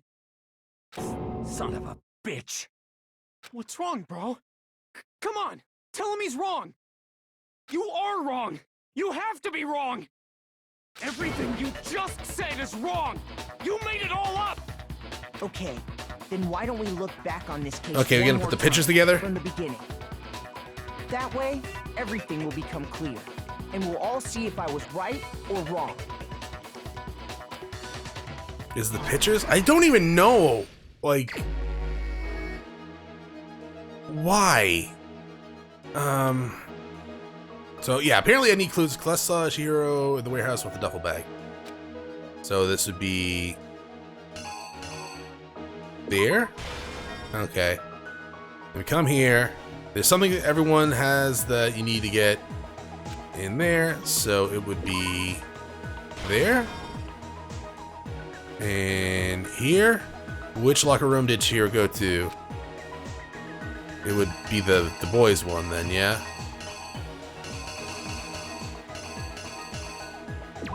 Here. Yeah. And...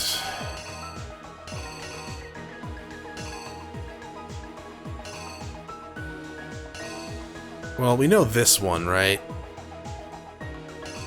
God, why did you do it, though?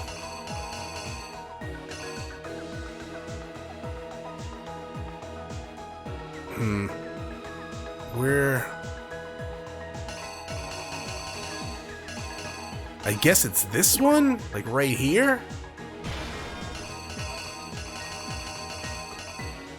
And then...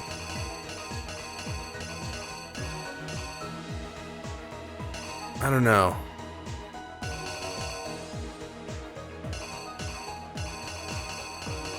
What the hell? Here. Maybe?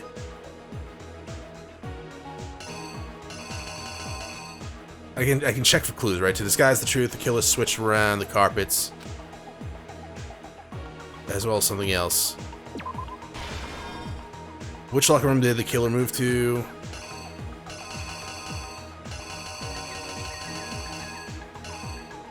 This one, girls. The killer took something from the other locker room and switched it. Scene of crime here?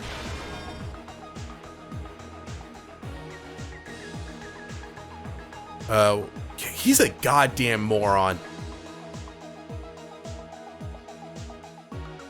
What was it that brought to the... that was the extension cord? Because he's a goddamn moron.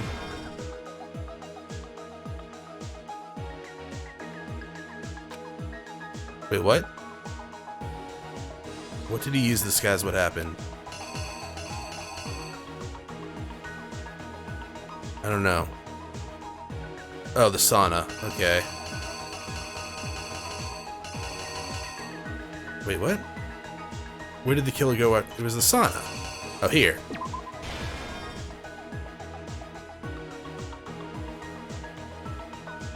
What happened to it?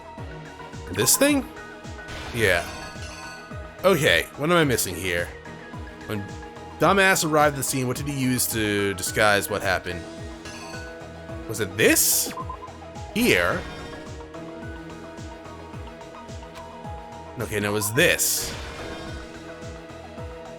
What am I missing? Not that. That. Reenact. Exactly what Hopefully.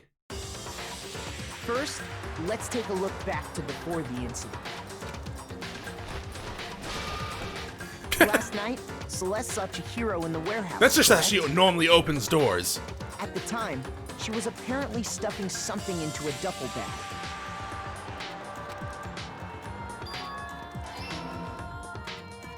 That something was a blue tracksuit. You can confirm this, right, Celeste?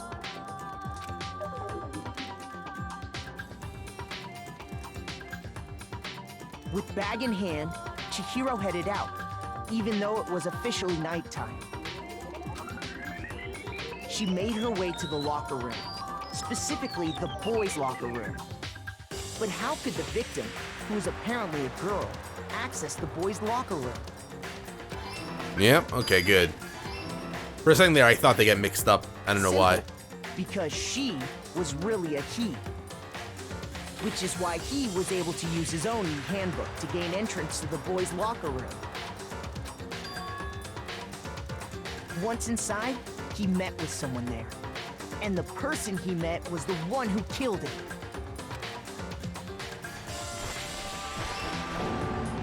Ah, it seems man. likely that the killer grabbed the nearby dumbbell, approached the But unsuspecting why? Chihiro, I need to know so I know what level of piece of shit you actually are. and attacked That's like him. my biggest concern right now. And that's where the bloodstains on the poster and carpeting in the boys' locker room came from.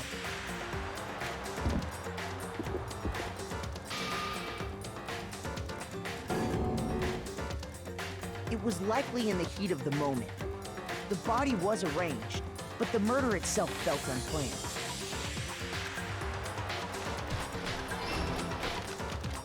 Which is why the killer hurried to try and hide the act. First, pulling up the bloodstained Seemed like you thought it out pretty well there. Then, removing the bloody poster.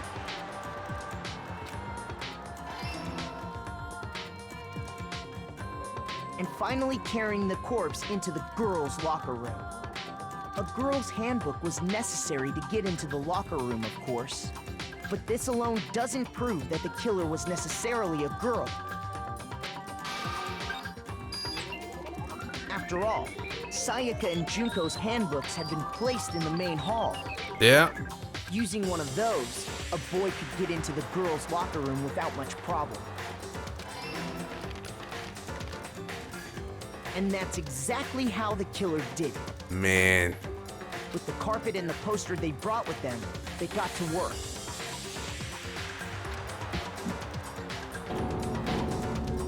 They changed the layout of the boys' and girls' locker room in what you might call a crime scene switch. I think that's literally what it's called, dog. That could have been the end of things, but no. Byakuya discovered the body and decided to intervene in the situation, making things even more complicated. For some goddamn fucking reason. So, after stumbling on the crime scene, he went and grabbed the extension cord from the library, and then he got to work. He used the cord to string up Chihiro's lifeless body.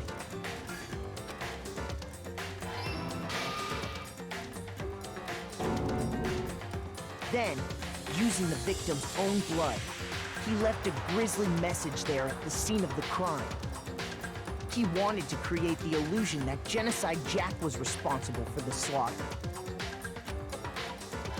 Why? So what? Did we all figure out that Genocide And around the Jack's same here? time that Genocide Byakuya Jill? What was the hell the putting name is? together this facade, the killer, having already disposed of Chihiro's bag and other belongings, arrived at the sauna.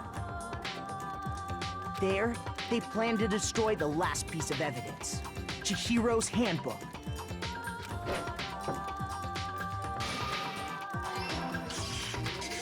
And just as the killer expected, the steamy sauna was enough to ruin the electronic gadget. Somehow, the killer knew that the handbook couldn't stand up to the heat of the sauna. And the reason they knew that is because the sauna had already wrecked their own handbook. And that's how it all played out. But why? Isn't that right, I'm Mondo actually more Arata? concerned about why.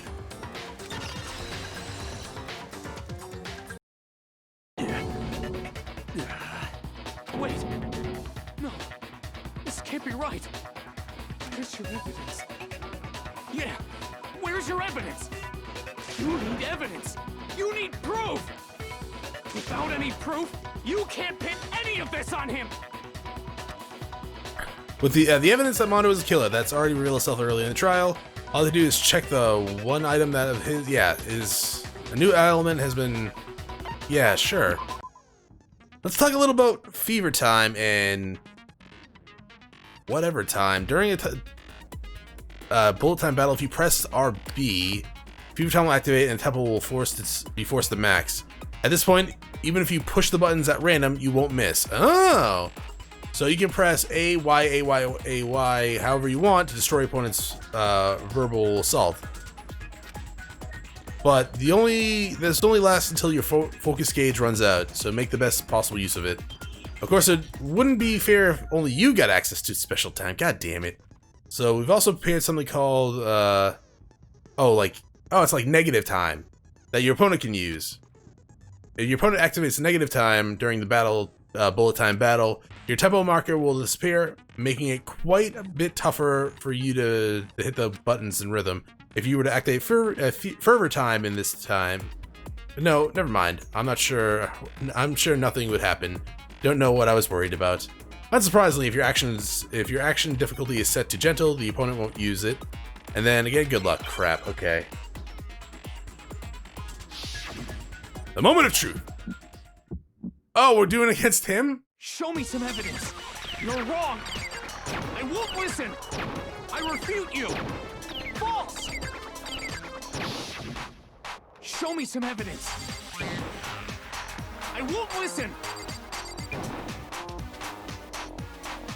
I refuse to vote! Show me some evidence! You're wrong! I won't listen! I refute you!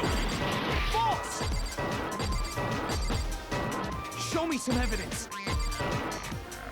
I won't listen! You're corrupt! I refuse to vote! I refute you! False! You're corrupt! Show me some evidence! I won't listen! How far? Show me some evidence! You're wrong! There! Okay, holy crap. Show me some evidence! This should prove it! Holy shit! I was like, how long does he get to use this negative time? If my thinking so far is right, Mondo must have replaced his broken handbook with Leon. Exactly! In which case, we can just check each of our handbooks right now. Once we do that, we'll... We don't gotta do that. Huh? Yeah. You're just gonna confess? I did it. I killed him.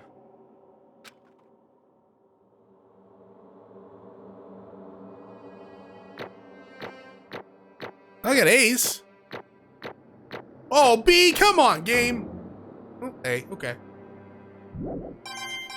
102 medals. Bro, what are you saying? I got no choice, man. After hearing all that, I gotta just give up. Go ahead, Monokuma. get it over No, with. no. I want to hear why. Ask for the goddamn verdict. Roger that. Wait! Hold on! No waiting, no holding on. Time for the moment we've all been waiting for. Grab your lever and give it a yank. Who will you elect as the Blackened this time around? Will you make the right choice or the dreadfully wrong one? I'm assuming we're gonna make the right choice. What's it gonna be? What's it gonna be?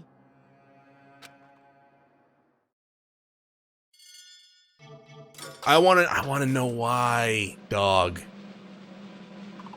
Because I think you're a piece of shit, obviously right now, but I want to know why. I want to know if you're a bigger piece of shit than I thought you were, or are. What? Uh-oh, this time looks like you got it right again.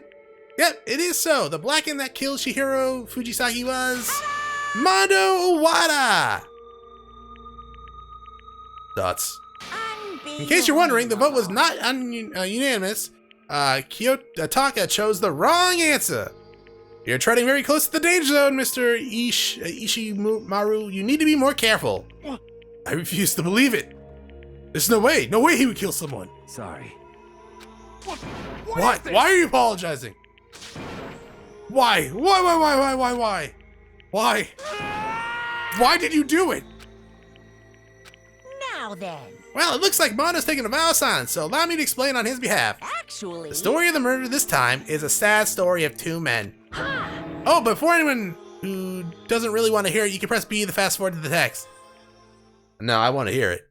Anyways, there was once a young boy, and his name was Chihiro Fujisaki. He had an extreme inferiority complex regarding his own lack of strength. You're so weak, even though you're a boy. He heard things like that as long as he could remember, and he couldn't overcome his weakness. On the contrary, he tried to hide and buried himself further and further into that weakness, to take on the fragile form of a petite young girl. He had chosen that as his way out. Nobody will be able to say anything about even though, nobody will be able to say anything about even though you're a boy. No matter how tightly he wrapped himself in that shell, the inferiority complex had taken a deep root inside of him and was not so easily weeded out. As it turned out, the shell was completely empty. The complex didn't disappear. Instead, it only grew stronger and stronger. I'm weak. Weak.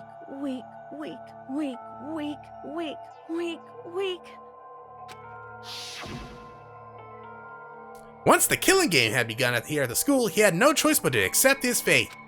After all, the world is survival of the fittest. If you're not strong, you don't survive. And then the lovely and hateful Monokuma announced the revealing of the embarrassing secrets. Which, of course, included Chihiro's embarrassing secret, which I was more than willing to divulge. Even though he dresses like a girl, Chihiro is actually a boy. Hey, And that was something Chihiro couldn't let anyone find out, no matter the cost. And if that was revealed, it would be the end. No, it wouldn't have. The hardened shell would have cracked and the armor would have fallen away. Without a doubt, those around him would torture him more than ever. Everyone figured being thrust into such a dilemma must have sent him spiraling into despair. What? And yet... I'm sorry. I don't really want to talk about it right now. But I also don't want to leave things the way they are, so maybe I can talk about it later. After I try my best to become strong, then I can tell everyone. Annoyingly, he used the threat of discovery to motivate himself to become stronger. that's right. Now's my chance. I want to change. I'm going to get stronger and I'm going to accept who I am. Strong enough so that when someone says, even though you're a boy, I'll be okay. I'll get better. With that thought in the front of his mind, he resolved to take immediate action. And so, that day he made the commitment to begin exercising. He was prepared to retrain his mind and body. But sadly, that would be the first and only chance he got at it. Hey, When he decided to start exercising, he thought it'd be good to ask for someone's help. But he wanted to tell the person in secret first. And then he asked them to help from them, and asked them to help him, help from there. Okay. But the person he went to... Yeah, that's right. It was me. Yep, it sure was! The biker gang fellow who'd been painfully clear about how important his manly promises were. So Chihiro probably figured that even if he confided in Mondo, his honor would make him keep the secret. Dots. Plus, Mitsumasha Mondo was the very symbol of a strong man that Chihiro had always aspired to. Maybe talking to Mondo about it will help give me some courage. So he went. He went and asked Mondo to help become strong. Oh, nameplates didn't get. So he went and asked Mondo to help him become strong. But that was his aspiration, and he thought that only with Mondo's support would he ever be able to come close to that. Correct. So then, that must be why Mondo did what he did, to keep the promise he made to Chihiro. Did what he did? You mean that's why Mondo carried Chihiro from the boys' locker room into the girls' locker room? Indeed. Yes, that's exactly what I mean. Wasn't that to cover up what he'd done? Certainly. That could have been part of it, but I don't think that was the main reason. The real purpose was to keep the promise between men he'd made to Chihiro. But how does moving his body keep his secret? Because if everyone knew he'd been killed in the boys' locker room, then everyone would have been arguing about how she got into the boys' locker room, right? Once that started up, a few of us would have immediately begun suspecting his identity. So, he tried to protect Chihiro's secret by putting him in the girls' locker room and stealing his handbook, see? Then Mondo did all that he could to keep did all that to keep the promise. Oh, then Mondo did all that to keep the promise he'd made to Chihiro, who he also killed. Dots. Why? Why would he do that? The more I hear you talk, the more I don't understand. I mean, you guys trusted each other, right? So why? Why did you? Dots. Because no matter what, I didn't want anyone to know. I knew it. So that's what triggered it after all.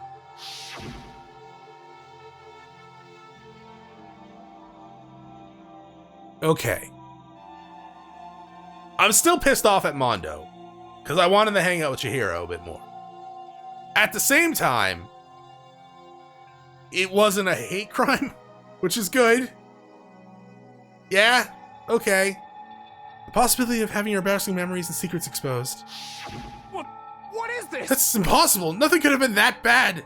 Something he didn't want anyone to know, even if it meant killing someone? You're wrong. It's impossible. Don't make me repeat myself. How many times must I repeat myself? Judge others by your own standards is the height of folly. Even if you can't comprehend, he obviously can. That's all there is to it. Well, while we're on the subject, why don't I tell you? The embarrassing memory, the secret he didn't want anyone to know. Hey, You know what Mondo did? He killed his own brother. Oh, okay. So this isn't the first time you've killed someone, huh? Mondo, the ultimate biker gang leader, makes all the hoodlums in the riffraff country tremble. But the only reason he had the chance to join a gang in the first place was because of a certain someone. Mondo's older brother was named Daya Owada. Mondo has nothing but respect for him. It was because of Daya that Mondo ever got on the motorcycle. Mondo's brother was his only family growing up.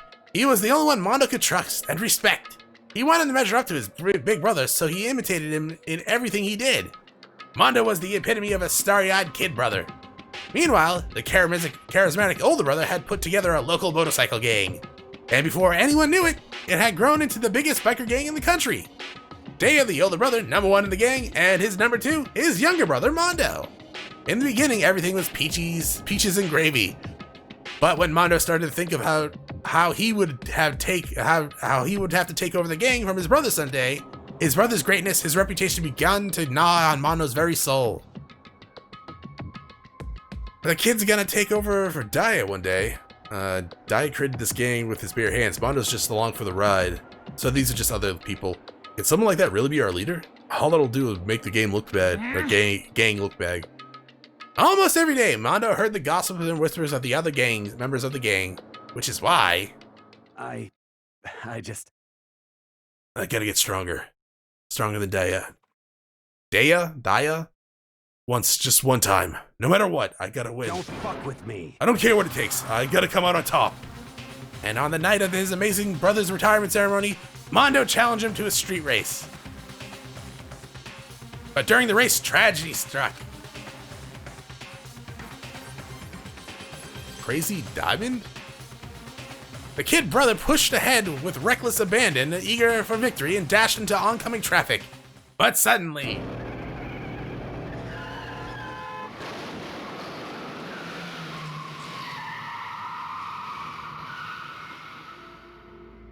What? Laying in his brother's arms, the older brother delivered his final words.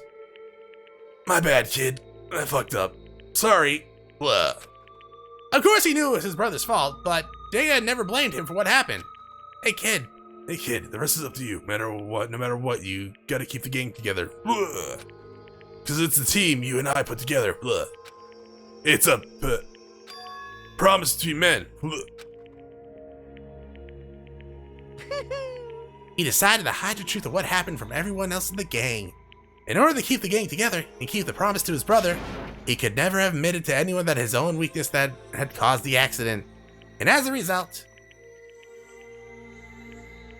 the team was made even stronger under the banner of the kid who bested his big brother. Daya was gonna lose to his kid brother, so he got stupid and got himself killed. That became the explanation of what happened. Mondo's lie became the truth. He wanted to lead the team so bad, he was willing to tell all kinds of lies about his brother. I'm strong. Strong. And yet. There we go. As soon as our killing game began, he realized, no matter how tough he pretended to be, he was just another weakling that could die in an instant. And then the lovely and the hateful Monokuma announced the revealing of the embarrassing secrets. At that point, it was clear I would have no problem shedding light on his secrets. Mondo killed his own brother, but that's not exactly true. From what you just told me, it doesn't sound true anyways. No matter what, I couldn't let the other gang members find out. If that happened, everything would have been ruined. Everything me and my brother had worked to create would have been destroyed. His death, all the guilt I've been carrying around, it all would have been for nothing. But that's why... Mondo, after I saw what Monokuma had on me, my head filled with a kind of fuzzy uneasiness and just started swirling around. I never felt anything like that before. I didn't know what to do about it. I wasn't sure what to think or say, but after a while that fuzzy uneasiness turned itself into a rock-hard lump of anxiety weighing down in my stomach. And it's around then that Chihiro asked me to start working out with him. And right there, he told me his secret. Seriously? Jesus. I'm sorry. I'm sorry I lied to you. But why? Why now? Why are you telling me all this all of a sudden? Huh? Because, you kept the secret all this time, right? If anyone found out, you would... But... You're right, but... I want to change. I wrap myself in lies. I'm weak. I want to destroy the version of myself. His words were like a knife in my gut. I felt like he was exposing a lie I'd been living myself. I have to change. I don't want to be weak anymore. You're so strong, I can't hurt you, right? Whatever your secret Monokuma might tell us. Dots. You piece of... So, what? You're saying I should just say it? What? You're saying if I'm... What? You're saying if I really am, I should just be able to tell everyone my secret? Huh? I was jealous. I was jealous of Chihiro's strength. He had the strength to face his own weakness, to try and overcome it. It was the kind of strength I'd never had. I was so jealous of him. And that jealousy broke me. What? You making fun of me? I'm strong. Are you fucking with me right now? No! I'm not making fun of you. You really are strong, Mondo. I felt like I could hear something starting to creak. Something in my head. What did he want me to do? What was I supposed to do? Was I supposed to just sit back and let my secret get revealed and ruin everything? What's wrong? Oh no. Damn you! Why did you tell me all that? Are you trying to rub my failure in my face? I just wanted to... Oh, I just really admire you. I admire your strength. Yeah, that's right. I am strong. I am strong. Man, Chihiro, you should have went to Sakura for, training advice. Stronger than you! You son of a bitch! Stronger than Daya! I don't remember anything after that. When I woke up again, he was laying at my feet covered in blood. I had the dumbbell in my hand and I was just staring at him down on the ground. Hey! Thoughts? I killed him. I killed Chihiro. Even after all this time, I'm still just as weak as I've always been. And thanks to that, I did something I can never take back. Yeah! He was normally so aggressive, so angry. He hid that weak side from him. That was his secret. You should have killed Byakuya, whatever the hell his name is. A weakness like that lived in a heart like his. Why did he fuck with the crime scene? I don't get that. And it turned him into cold-blooded. God damn it. Look at him! You see? You're all just like him. For a secret from the past, for a memory. For that, he killed another living human in cold blood. He couldn't cut free of his regrets from the outside world. He doesn't know what true strength is. Do you see hope anywhere in here? Because I sure don't. You bastard. Just shut up, you son of a bitch. Go ahead, say that again, I dare you. Yep. Okay, I'll say it as many times as I want, is what I want to say, but unfortunately I can't do that right now because time for punishing is fast approaching. Punishing. It can't be. You mean execution? Well now. Well, that's what I promised you, right? The blackened that disturbs the peace will be punished. Ridiculous. Hold on. Now then, I prepared a very special punishment. For Mondo Wada, the ultimate biker gang leader. No, wait. Let's give it everything we've got. It's punishment time. I said wait. Thoughts? Sorry, man. I couldn't keep the promise we made. From one man to another.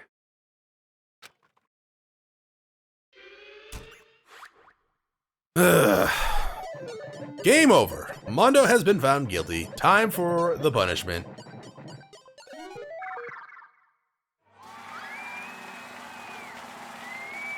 What is it? Probably something biking related, right? Like a motorcycle.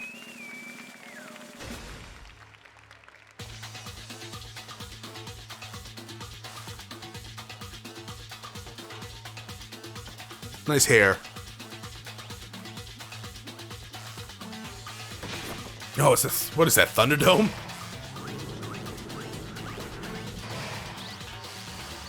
The Cage of Death. Okay.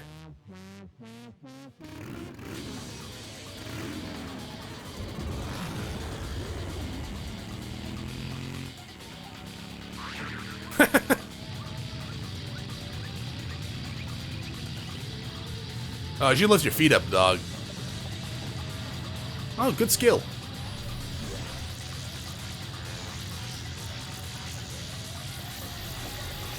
What is it? Is it electrocuting him? Like...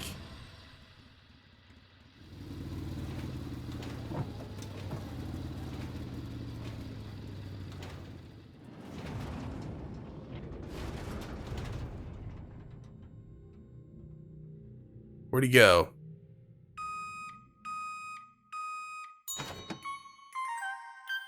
Mondo Butter.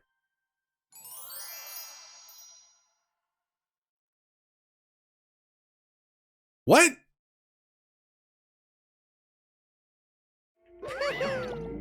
Laugh at death and your soul will forever be at peace. It can't be. My brother. Another murder and another execution. I want to feel again. Everyone's lives are taken so lightly here. I feel like I might be going mad. Maybe I'll just let it happen.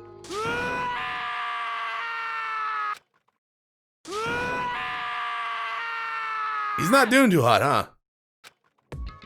As Taka's sad scream invaded our skulls, we were each forced to realize once again. But he, of course, he had to. What a disappointment. This is the end of the game. Byakuya? What is this? You're completely insane, you know that? A game? One of your friends is dead. Do you realize that? Naturally. Of course I do, because the game is life or death. Hey, I don't have anything to say to you. I don't have a response except However- that I just don't understand why.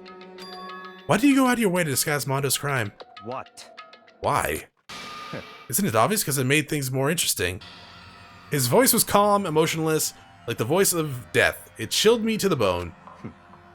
Last night when the murder took place, I was in the library as usual. Honestly.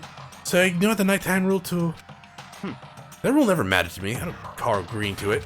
Man, can we just... Nothing to be done. What if we all got together and stabbed him? I don't particularly care. Please continue. The night grew late, and I decided to return to my room, which is when I stumbled upon him. I spotted Mondo coming out of the girls' locker room. After he'd gone, I looked inside and saw the corpse. What? You mean you actually witnessed the murder? He was such a fool. He didn't have the slightest idea that I'd seen him. So you're saying you knew who the culprit was from the very beginning? That's right. Indeed. But if that had been the end of it, how boring would have that been? I mean, what a waste of time to have the answer revealed right at the beginning. Oh yeah. Which is why I decided to lend a helping hand. Hey, isn't there like, I don't know, it's just like what's it called? Accessory to murder here?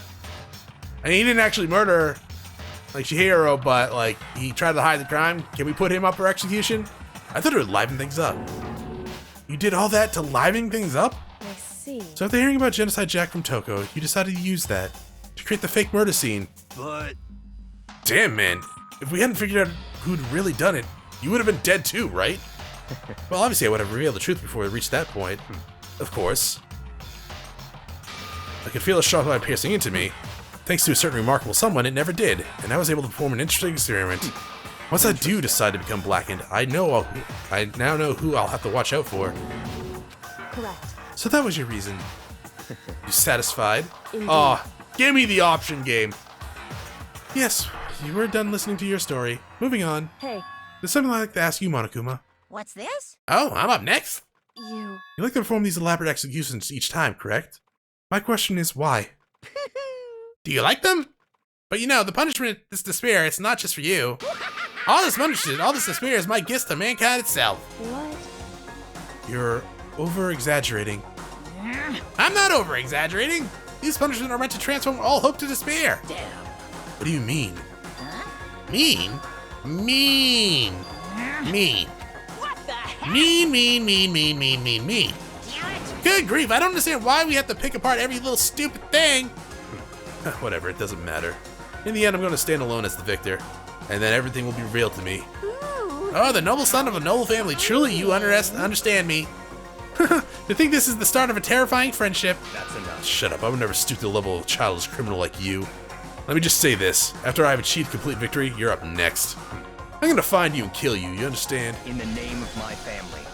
For which victory is foregone conclusion. You're getting Oh, so cool! It's like you're a main character of a video game or something. No trash mob for you. I swear, whatever it takes, I will kill you. Tamper. It sounds like someone needs a nap.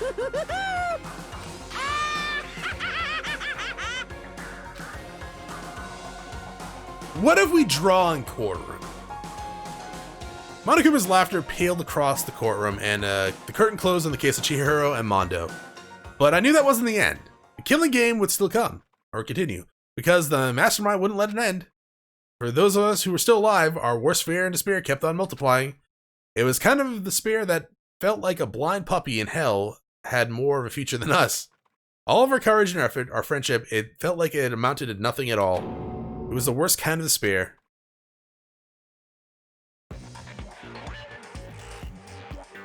Well, anyway, like I was saying... So the Silver Surfer's the mastermind? This is a pretty good spot. Yeah, a really good spot. Anyway, isn't it amazing how that girl went and killed someone before things even had a chance to get boring? Once things really get moving, it'll be like a roller coaster. There won't be any stopping it. Fear and despair charge forward at a speed nothing can hope to match. But I must admit, I'm disappointed. I went to all the pain and effort of making you part of the group, and you couldn't play your part. You do remember you were supposed to make the first move, right? Okay. Well, no biggie. Nothing we can do about it now, so just do your best to make things more exciting from now on, okay? Huh. After all, that's what everyone wants to see. Something I'd like to ask you. As long as you don't want to know my measurements, fire away. Who is it?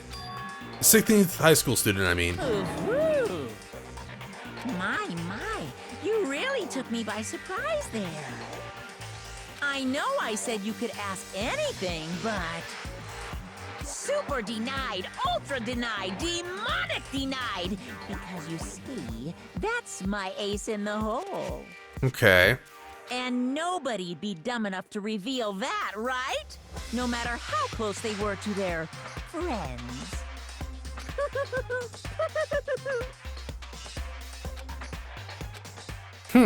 Okay. So someone in the group is working with Monokuma. Huh. The end.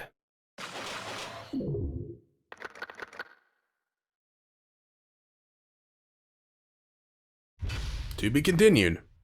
This is a long episode, too. I'll probably be able to trim some of it down, but I don't know how much. You got Crazy Diamond present. Would you like to save? Two of a kind. Yes, I would. And I'll save, I guess, all the way up here?